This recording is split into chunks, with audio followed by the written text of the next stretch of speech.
Por mais de meio século, a dinastia da família Assad governou a nação da Síria. Não é à toa que Bashar al-Assad foi sumariamente expulso de Damasco no final de 2024, após quase 14 anos de guerra civil e mais de 500 mil de mortos. Sírios e observadores mundiais chegaram a uma resposta unificada.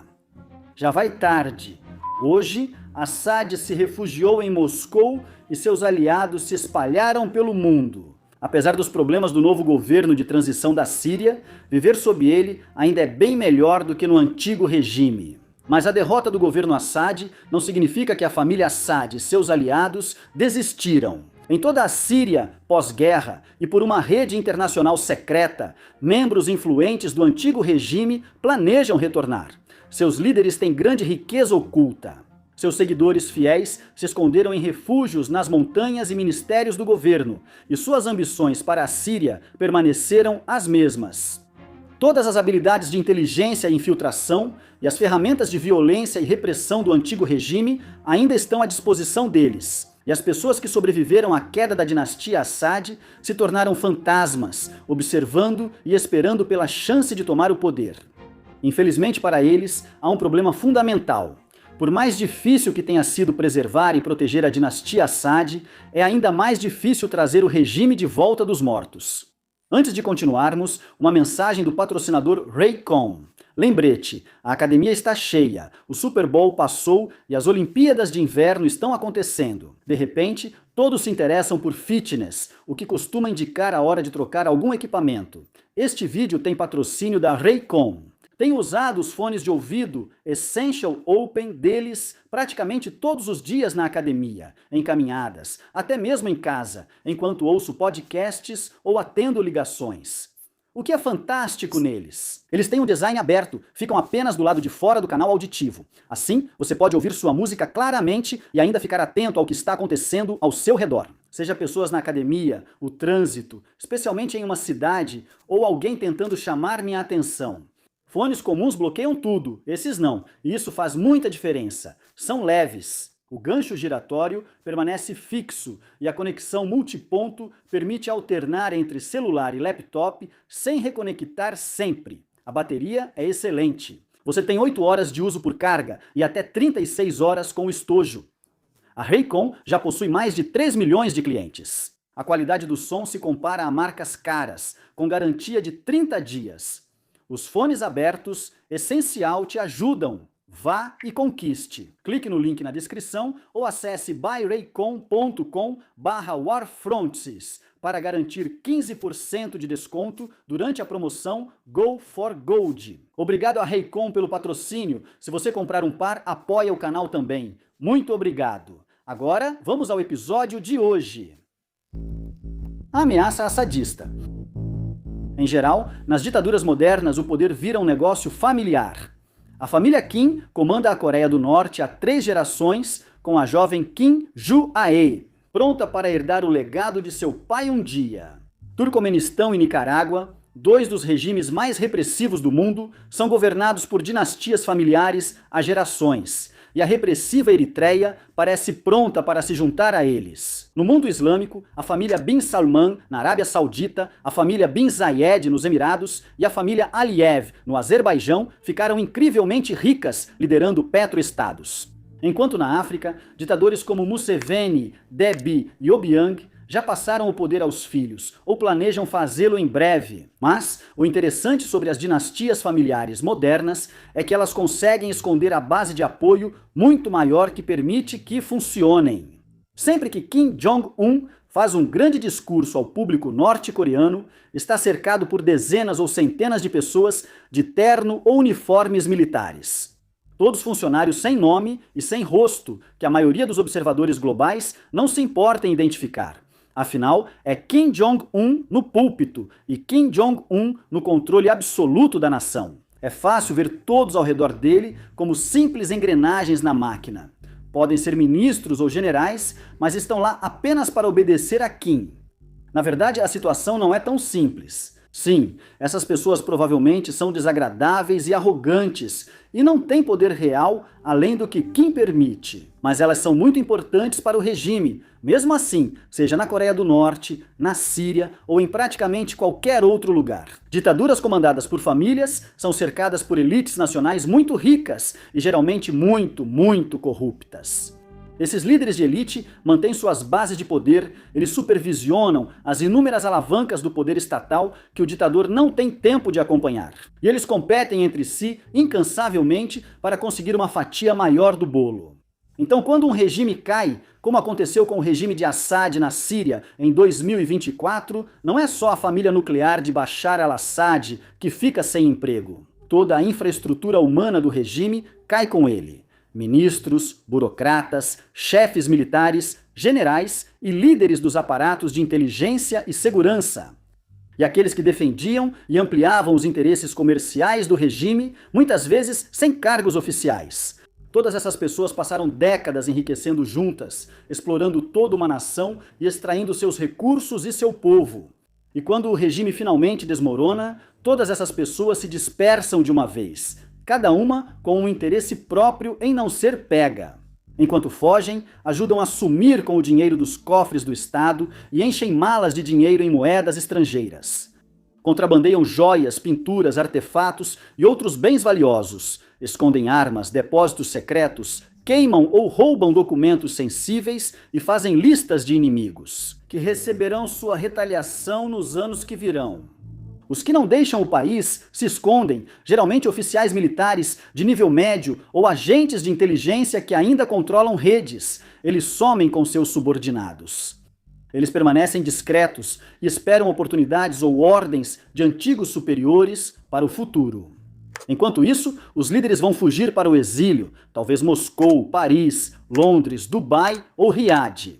E, ao alcançarem segurança, vão acessar grandes reservas de riqueza offshore, acumuladas e preservadas por décadas para esse momento. Quando Assad foi deposto de Damasco, o processo ocorreu como sempre acontece. Algumas elites, como comandantes militares experientes ou líderes provinciais no caminho da revolução, foram obrigadas a afundar com o navio. Outros não fugiram a tempo, foram arrastados, humilhados nas ruas ou mortos em segredo por agentes anti-regime que esperaram essa chance por anos. Na maior parte, aqueles que estavam na sala com Bashar al-Assad entenderam o que estava por vir antes do colapso acontecer, mesmo que o próprio Assad tenha escolhido fugir sem avisar grande parte de seu círculo interno. Muitos de seus antigos aliados conseguiram chegar a seus jatos particulares ou embarcaram escondidos em voos comerciais. Outros fugiram para o Mediterrâneo em lanchas rápidas ou cruzaram postos rebeldes durante o caos. Dos mais importantes, ainda restam alguns. Alguns chegaram a embaixadas, principalmente a da Rússia, onde receberam generosidade e assistência dos melhores de Moscou. Aqueles que não fugiram desapareceram pelo país, especialmente os governadores das províncias de Latáquia e Tartus, na costa do Mediterrâneo. Essas áreas têm maioria alauíta, mesmo grupo étnico-religioso da família Assad e de muitos dos deputados mais influentes do regime.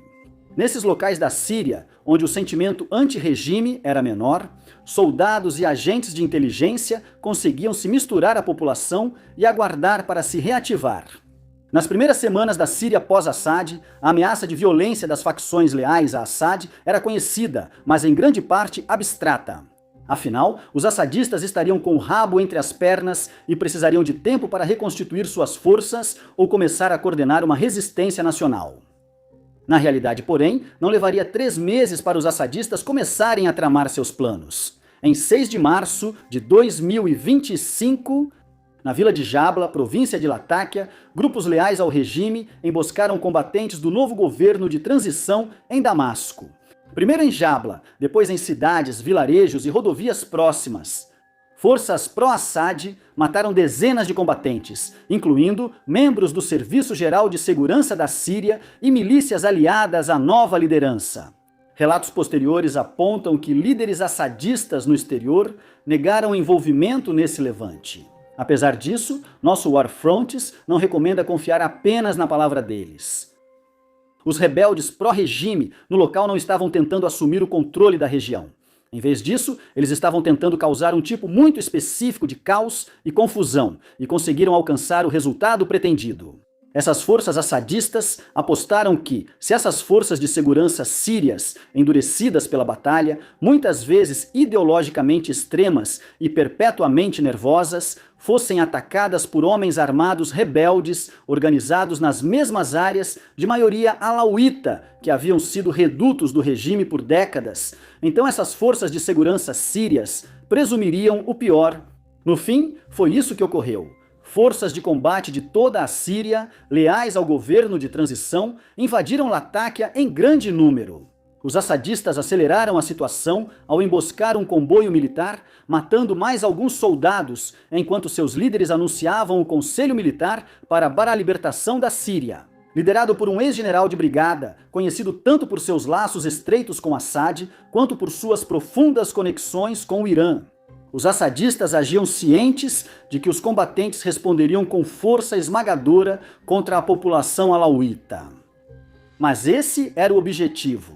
Muitos alauítas morreriam, mas os sobreviventes ficariam ressentidos com a nova liderança da Síria e poderiam ver os assadistas como protetores e aliados. Até 1.700 civis alauítas morreriam até o fim dos massacres de março. Desde então, as forças pró-Assad não repetiram escaladas desse nível, mas têm entrado em contato regular com forças leais ao governo sírio. Entre 2025 e 2026, só em Damasco, combatentes atuaram para desmantelar células de resistência pró-regime, milícias lealistas e redes de financiamento e contrabando de armas no país. Supostas células são anunciadas como desmanteladas semi-regularmente, enquanto o Conselho Militar para a Libertação da Síria e outros grupos conhecidos, como a Brigada Escudo Costeiro e a Sara al-Drawadi, continuaram operações de resistência de guerrilha relâmpago. Suas forças dependem de campanhas de desinformação voltadas às comunidades alauítas e outras minorias, além de usarem abusos de poder bem documentados da liderança transitória da Síria para promover sua mensagem. Dezenas de ex-líderes do antigo regime estariam escondidos no Líbano e coordenando ações de resistência. Mesmo esses agentes servem só de entrada para os líderes assadistas que realmente dão as ordens agora, antes de falarmos sobre eles. Precisamos fazer uma autopromoção da nossa equipe do War Fronts e abordar algo muito importante para todos nós. Nosso serviço premium, War Fronts, Doco e Normia apontam para a placa de neon aqui, mas eu estou de férias, então é só um quarto de hotel genérico lá no Fronts. Nossa equipe se aprofunda nos conflitos globais, a geopolítica e as influências ocultas que moldam o mundo. War Fronts. Assinantes têm acesso a 2 episódios premium semanais e a todo o nosso catálogo de artigos escritos por jornalistas premiados e especialistas globais. A assinatura é $5 mensais ou 50 anuais. Isso preserva a nossa independência e amplia o conteúdo gratuito no YouTube. Agora, voltamos à Síria e às figuras sombrias que tentam restaurar o regime de Assad ao antigo poder? Mãos ocultas chegam até o topo dentro da secreta resistência síria do antigo regime. E você vai encontrar 2 homens tomando as decisões. Um deles se chama Kamal Hassan. Ele foi chefe da inteligência militar de Assad por anos, supervisionando tortura e desaparecimentos de civis sírios. Hoje vive na Rússia. O outro é Rami Makhlouf, também residente na Rússia. Bilionário, supervisionou grandes transferências de dinheiro da Síria para beneficiar a família Assad. E, por muito tempo, foi membro do círculo íntimo de Bashar al-Assad, basicamente comandando essa economia nacional. Após romper com a família, ele ficou em prisão domiciliar até a queda do regime e fugiu para o Líbano em uma ambulância. Para você ter uma ideia da riqueza à disposição dele, o irmão não conseguiu fugir do país com sucesso. Ele tentou escapar em sua Maserati, mas foi baleado e teve milhões de dólares em dinheiro roubados. Embora esses 2 homens sejam membros de alto escalão do antigo regime e pareçam agir alinhados nas ambições. É ao levantar o véu sobre suas operações do dia a dia que começamos a encontrar as rachaduras na resistência assadista. Hassan e Makhlouf não trabalham juntos, competem entre si para fortalecer suas milícias na Síria e no Líbano e conquistar o apoio da comunidade alauíta.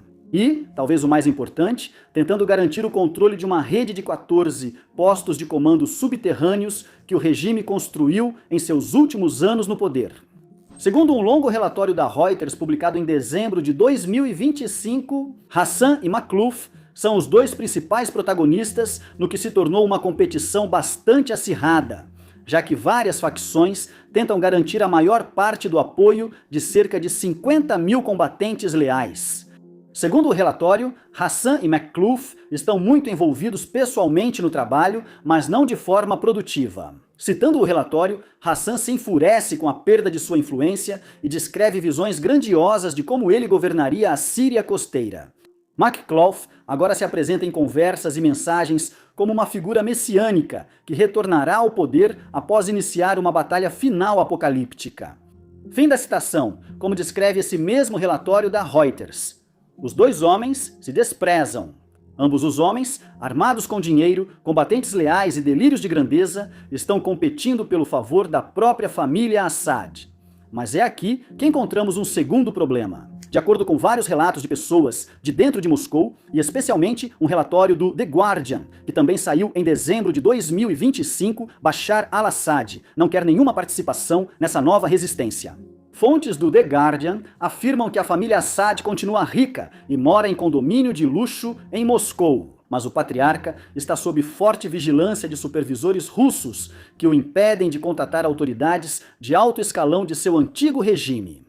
Não que Bashar pareça ter muito interesse, segundo o The Guardian. Ele está voltando a praticar oftalmologia? Sim. Um dos ex-ditadores mais brutais do mundo também é oftalmologista e, ao que parece, criou gosto por videogames. Quem afirmou isso? Segundo o jornal alemão Die Zeit, ele passou seus últimos dias na Síria, na maior parte do tempo jogando Candy Crush. Hoje, ele passa a maior parte do tempo trancado em seu apartamento luxuoso, saindo apenas às vezes para ir ao shopping do prédio. De fato, Makhlouf e Hassan estão competindo pelo apoio de seu irmão, Maher al-Assad, que também mora em Moscou e exerce controle sobre milhares de seus próprios soldados. Mas ainda não tomou partido na disputa. Ele é muito rico, com muitas conexões ao redor do mundo e um histórico como comandante do que já foi a unidade militar mais poderosa da Síria. Mas ele ainda não conseguiu obter o apoio de Moscou. Nem Maher parece se considerar o herdeiro aparente do antigo regime sírio. O objetivo desta etapa é identificar uma pessoa que possa liderar a Síria no futuro e, em seguida, reunir os ativos do antigo regime em torno dessa pessoa. Se alguém realmente conseguir se provar como líder do grupo depois que esse líder for escolhido. Makhlouf e Hassan parecem ter um esboço geral do que viria a seguir, mas nenhum dos dois parece particularmente interessado nos detalhes. Ambos querem uma Síria dividida, pois sabem que dificilmente recuperarão Damasco totalmente. Mas acreditando que um estado de coisas mais caótico em todo o país lhes daria uma oportunidade de assumir o controle local em áreas alauítas, quando isso ocorrer, eles contarão com o apoio de aliados externos como Rússia e Irã, enquanto reforçam forças, reintroduzem ativos financeiros e se preparam para nova ofensiva em larga escala. Mas tudo isso implica outro problema bastante sério para os assadistas. A notícia já se espalhou. Se esse plano estivesse funcionando, nós aqui do Warfronts nem saberíamos dele, certo? Tampouco veículos como a Reuters ou o New York Times, que publicaram seus próprios relatos sobre a facção assadista, e muito menos o novo governo sírio. Hoje, Damasco está contando com um ex-membro do regime Assad, um homem chamado Khalid al-Ahmad, para atuar como mensageiro para a população alauíta. Após mudar de lado na guerra civil, relatos de áreas alauítas indicam que ele e aliados estão fazendo um bom trabalho. Há muito sentimento pró-Assad se a pessoa procurar bastante, mas a vida também era muito difícil nas áreas alauítas sob o antigo regime. Centenas de milhares de alauítas na Síria não querem relação com um regime assadista ressurgente, independentemente de quem o comande. Ainda pior para Hassan e Makhlouf. Autoridades em Damasco e nas províncias costeiras falam abertamente sobre o fato de que a resistência assadista está sendo monitorada. Com o novo governo seguro de que não há muito com o que se preocupar. Sim, eles têm dezenas de milhares de combatentes à disposição, mas não parece haver nenhum plano real para fazer com que esses combatentes façam alguma coisa? Ainda pior para os assadistas, a situação em solo na Síria está mudando rapidamente. Há pouco mais de um ano, o país estava fraturado e caótico como os assadistas queriam, permitindo que tomassem território enquanto o governo lutava em várias frentes. Mas após vários massacres em grande escala por forças alinhadas ao governo e batalhas na cidade de Alepo e no Nordeste controlado pelos curdos, que diminuíram muito o poder dos paramilitares curdos, as antigas facções de combate da Síria perderam boa parte de seu poder. As que ainda estão parcialmente intactas focam principalmente na própria sobrevivência, sem querer participar de grandes combates.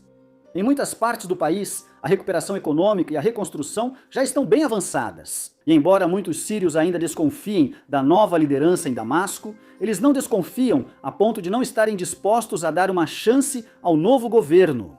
Nem Makhlouf, nem Hassan cultivam bem a lealdade entre os combatentes pró-Assad no terreno, segundo várias fontes a Reuters. Makhlouf tem mais de 50 mil combatentes em sua folha de pagamento, mas paga a eles cerca de $30 americanos por mês ou menos.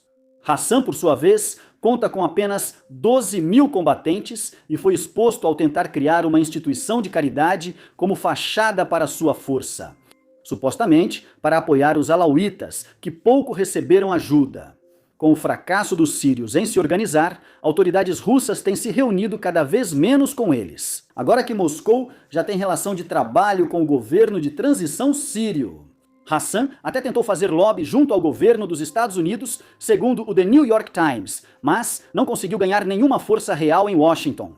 Tanto para Hassan quanto para Makhlouf, o dinheiro está começando a acabar. Até os comandantes de campo na Síria, controlando postos de comando subterrâneos, secretos e depósitos de armas, não viram nada que valesse apoiar ultimamente.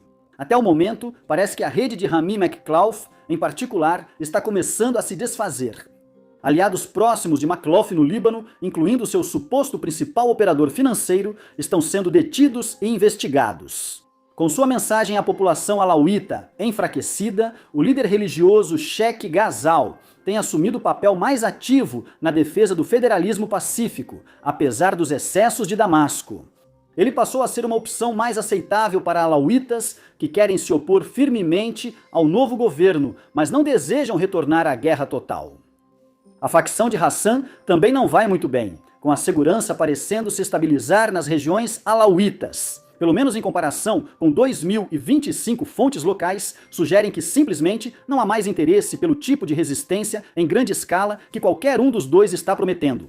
Claro, se a última década e meia na Síria nos ensinou algo, é que nada é realmente certo. Mas, pelo menos por enquanto, parece que o espectro de uma revolução assadista veio e se foi. Os leais ao regime, as armas, os financiadores e os antigos chefões do governo Assad ainda estão por aí. Mas a oportunidade deles se fechou. E nem seus aliados russos, nem suas comunidades aliadas, nem mesmo Bashar al-Assad estão interessados em vê-los ter sucesso. Esses últimos resistentes do regime ainda mantêm ambição. Mas eles também têm bastante dinheiro e fugiram para lugares onde podem viver sem serem incomodados pelo resto de suas vidas. No final das contas, toda a Síria estará melhor se eles aprenderem a aproveitar a aposentadoria. Obrigado por assistir.